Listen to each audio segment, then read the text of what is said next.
નમસ્કાર મિત્રો, શું તમને પણ વારંવાર ગળામાં કફ જમા થઈ જવાની સમસ્યા રહે છે? શું તમે જાણો છો કે આપણું શરીર કફ કેમ બનાવે છે? તો આજે આપણે જાણીશું કફ થવાના મુખ્ય કારણો અને તેને દૂર કરવાના રામબાણ ઈલાજ. તો વિડીયો છે ને એ સ્કીપ કર્યા વગર પૂરો જોજો, જેને પણ કફની સમસ્યા હોય. તો કફ છે ને એ હકીકતમાં આપણા શરીરની રક્ષા કરવાની એક રીત છે. તેના મુખ્ય 3 કારણો છે જેનાથી કફ થાય. પહેલું છે ઇન્ફેક્શન. તમને શરદી, ઉધરસ કે વાયરલ ફ્લૂ હોય એના કારણે ફેફસામાં કફ ભરાઈ જાય. બીજું છે એલર્જી.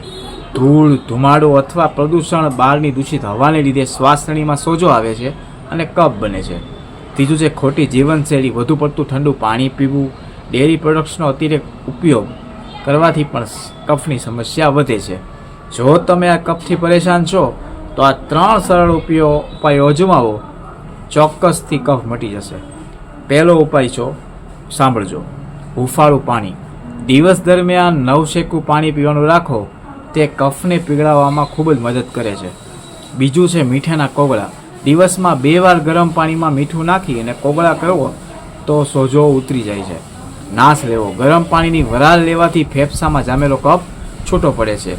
યાદ રાખો, જો કફ સાથે તાવ આવતો હોય કે શ્વાસ લેવામાં તકલીફ પડતી હોય તો ડૉક્ટરની સલાહ અચૂક લેવી. જો તમને આ માહિતી ઉપયોગી લાગી હોય તો આ વિડીયોને લાઇક કરો અને તમારી ફેમિલી સાથે શેર કરો. અને આવી જ હેલ્થ ટિપ્સ માટે ચેનલને સબસ્ક્રાઈબ કરવાનું ભૂલતા નહીં. હર હર મહાદેવ. ઓમ નમઃ શિવાય.